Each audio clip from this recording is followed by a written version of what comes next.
नमस्कार, मेरा नाम प्रकाश चंद्र आर्य है। मैं नैनीताल से रहने वाला हूँ। उसके यहाँ अमित सक्सेना सर के पास मुझे रेफ़र किया गया था।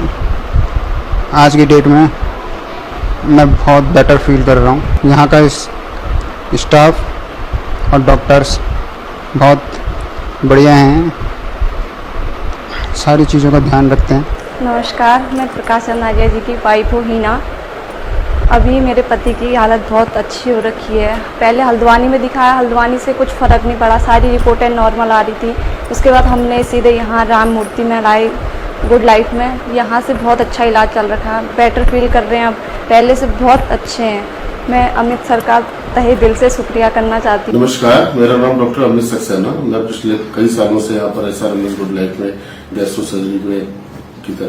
सर्जन की तरह काम कर रहा हूँ और बहुत ही इन सालों में बहुत तरह तरह के मरीज बहुत दूर दूर से आए और उन लोगों को सही ट्रीटमेंट मिला, अच्छे डिस्चार्ज हुए हॉस्पिटल से। तो बहुत एक खुशी होती है कि पेशेंट रिकवर होकर के जब जाता है डॉक्टर के पास से, तो डॉक्टर को भी एक बहुत अच्छी खुशी होती है। अभी एक पेशेंट मेरे पास प्रकाश चंद हिल्स पहाड़ों से उत्तराखंड से आया। उसकी कंडीशन बहुत ही खराब थी, बहुत यंग पेशेंट, 23-24 ईयर्स ओल्ड। 1 साल उसकी शादी को हुआ था। वो मेरे पास आया in sepsis, very bad sepsis. Even patient was unable to talk, even he was not eating last 7-8 days food, not passing stool, gasping condition almost.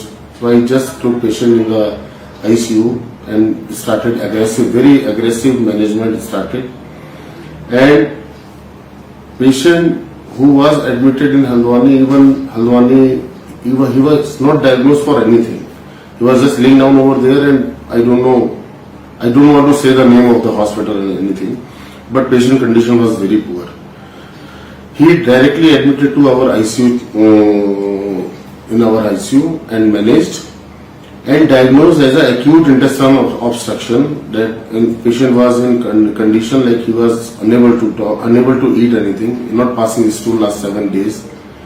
And at the time of diagnosis, I found that there is something obstructing in the bowel. It's something. It can be growth, it can be anything. So I just planned emergency laparotomy, and in emergency laparotomy, I found that there is a rectosigmoid growth.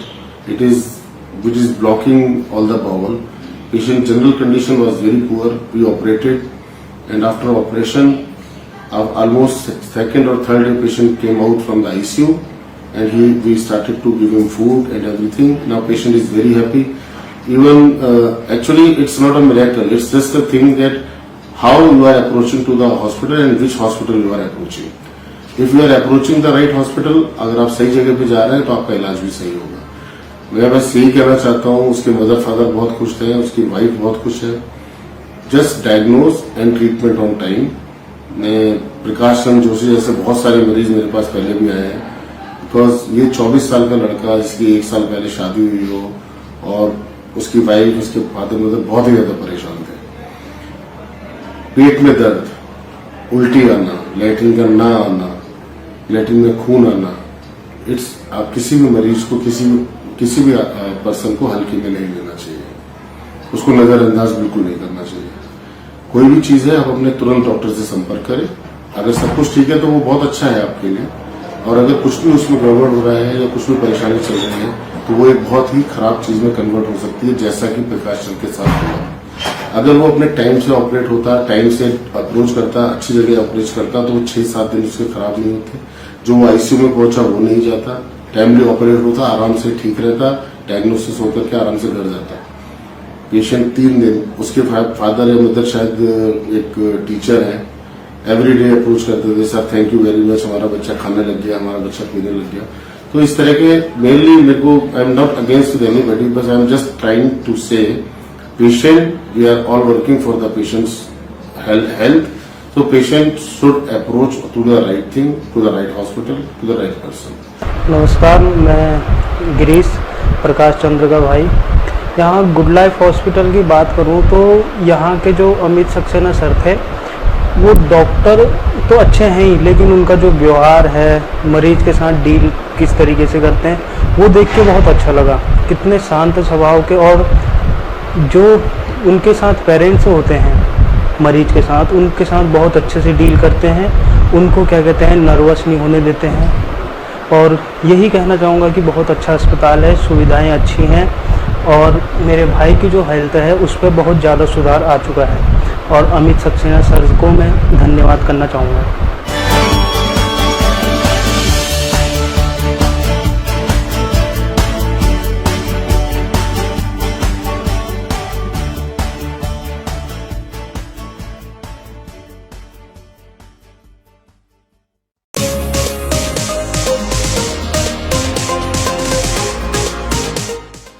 नमस्कार, मैं doctor Malini Kulshreshtha, वरिष्ठ physician, SRMS good life.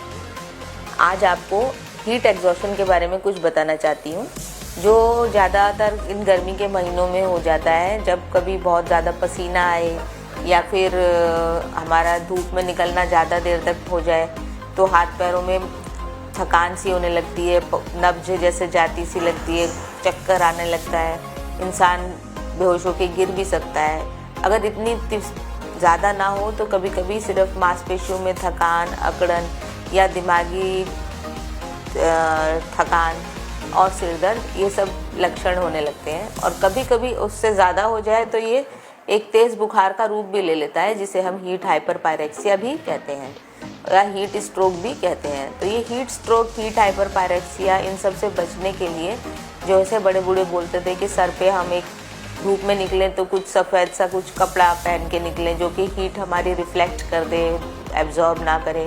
कुछ लोग ये भी कहते थे कि सर पे कुछ ओढ़ के लो या छाता लेके निकलो। ये सारे एक छोटे छोटे पुराने ज़माने के उपाय हैं जो कि अगर हम कर लें, अभी भी ध्यान रखें, तो हम इन हीट एग्जॉशन, हीट स्ट्रोक वगैरह से बच सकते हैं अगर हमारा धूप में निकलने का ही काम है। वैसे कोशिश करें कि जब तेज़ धूप सर पे हो, जैसे 11 बजे से लेके 3-4 बजे तक का टाइम, तो आप घर से ना निकले या बाहर अंदर इंडोर जो भी काम करें, पर बाहर ना निकले इन मौसम में। और अपने आप को खूब पानी पी के हाइड्रेटेड रखें, जिससे इन सारे रोगों से आप बचाव कर सकें। और ताज़े फल सब्जियां, अगर पानी ज़्यादा नहीं लेते हैं तो पानी वाले फल भी इस मौसम में ज़्यादा मिलते हैं, जैसे खरबूज, तरबूज, ककड़ी, खीरा, इन सब का सेवन खूब मात्रा में करें। सुबह उठ के करीब 1 से 1.5 प्लेट भर के, मतलब खाने की तरह से आपको इन तरह फलों का सेवन करना है। और ऐसे ही शाम को 4-5 बजे भी, जो कि आपको न सिर्फ पानी देते हैं, भरपूर मात्रा में इलेक्ट्रोलाइट्स भी देते हैं, जो कि ये सारी कमियां पूरी करके मांसपेशी की थकान, कमजोरी, सिर दर्द, चक्कर, ये सारे चीज़ों में आराम देता है। तो सुबह 8 बजे, शाम 4-5 बजे इस खूब सारी मात्रा में ये फल खाने से हम इन सब लक्षणों से बच सकते हैं।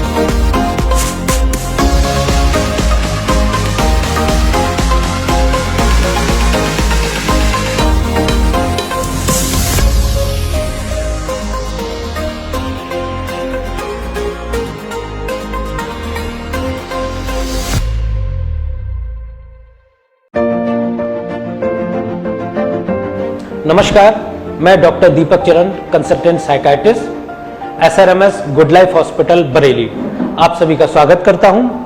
आज का दिन 10 अक्टूबर को हम वर्ल्ड मेंटल हेल्थ डे, मतलब विश्व मानसिक स्वास्थ्य दिवस के रूप में मनाते हैं, जिसका मुख्य उद्देश्य है दुनिया में अवेयरनेस फैलाना और इससे रिलेटेड स्टिग्मा यानी कलंक को मिटाना, जिससे कि हम दुनिया में ज़्यादा से ज़्यादा लोगों के बारे में, मानसिक स्वास्थ्य के बारे में बात कर सकें, प्रिवेंशन कर सकें, और अगर किसी को मानसिक बीमारियां हैं तो उसका हम इलाज कर सकें। इसको बिल्कुल इग्नोर नहीं कीजिए, बाकी बीमारियों की तरह ही है।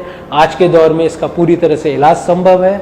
अगर आपको लगता है आपके किसी निकट पड़ोसी को, घर के फैमिली मेम्बर को या किसी और को मानसिक स्वास्थ्य की प्रॉब्लम है, तो वो अपने निकटतम मानसिक स्वास्थ्य के डॉक्टर के पास या मेंटल हेल्थ एक्सपर्ट के पास या साइकाइट्रिस्ट के पास जाके मिल सकता है।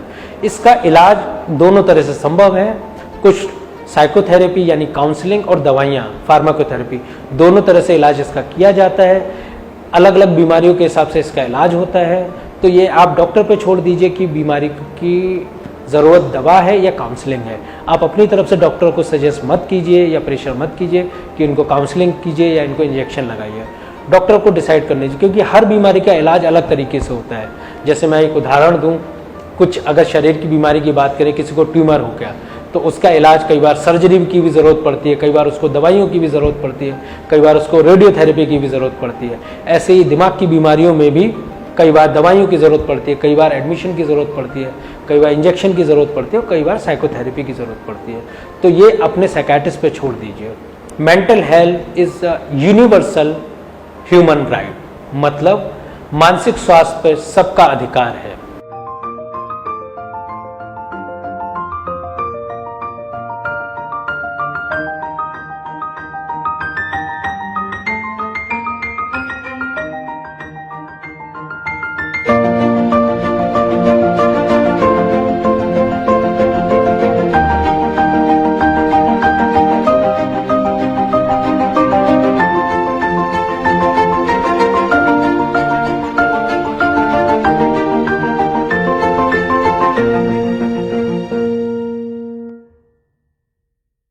X-ray is a form of radiation.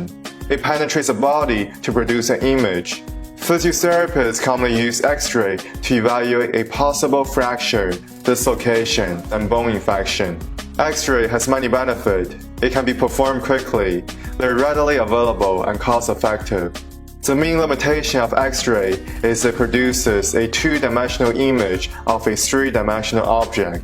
So a minimum of two different views are often required to evaluate the site of injury. CT scan fires a number of X-rays from different angles.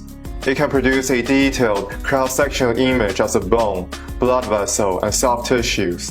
Physiotherapists commonly use CT scan to evaluate complex regions of the body. These include the spine, pelvis, ankle, and foot. CT scan has many benefits. It can detect small fractures that may have been missed on an X-ray. It can also produce a three-dimensional image, which makes it easier to locate the site of injury. CT scan has many limitations. It is relatively expensive, and compared to the plain X-ray, it can expose a person to a greater amount of radiation. Ultrasound uses high-frequency sound waves to produce an image. Physiotherapists commonly use ultrasound to evaluate soft tissue such as the muscle, tendon, and ligament. Ultrasound has many benefits. It does not expose a person to any radiation. They're readily available, cost-effective, and most importantly, they can be performed during movement. This is particularly helpful in the evaluation of shoulder impingement. The main limitation of ultrasound is it cannot penetrate the tissues and produce image of deep structures such as the meniscus and the ACL. MRI uses strong magnets and radio frequency waves to produce an image. Physiotherapists commonly use MRI to evaluate the meniscus, labrum, spinal disc, joint, and soft tissues. MRI has many benefits. It does not expose a person to any radiation. It provides detailed information about the body structures. This enables us to make accurate assessment of soft tissue injuries. MRI has many limitations. It takes a lot longer to perform. It is relatively expensive, and it cannot be performed in people with certain metal implant, as some metals can heat up or attract to the magnet. In summary, X-ray and CT scan are often used to evaluate bony injuries such as a fracture. MRI and ultrasound are often used to evaluate soft tissue injuries, including the muscle, tendon, and ligament.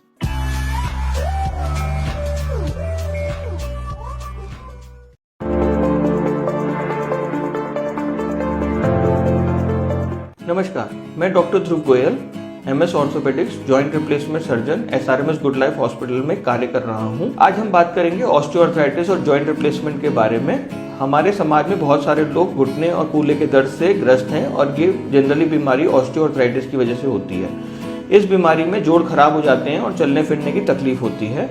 ये लंबे समय की बीमारी रहने के बाद इसका एकमात्र इलाज जॉइंट रिप्लेसमेंट है। ये ऑपरेशन करने के बाद मरीज उसी दिन चलना फिरना स्टार्ट कर देता है और 2 से 3 दिन में उसकी छुट्टी भी हो जाती है और ये बीमारी हमेशा के लिए खत्म हो जाती है। ये ऑपरेशन हमारे SRMS गुड लाइफ हॉस्पिटल में लास्ट 5 ईयर्स से बहुत ही कॉमनली किया जा रहा है और बहुत ही कम खर्च में, और जिन लोगों के पास आयुष्मान की सुविधा है उनका फ्री इलाज भी किया जा रहा है।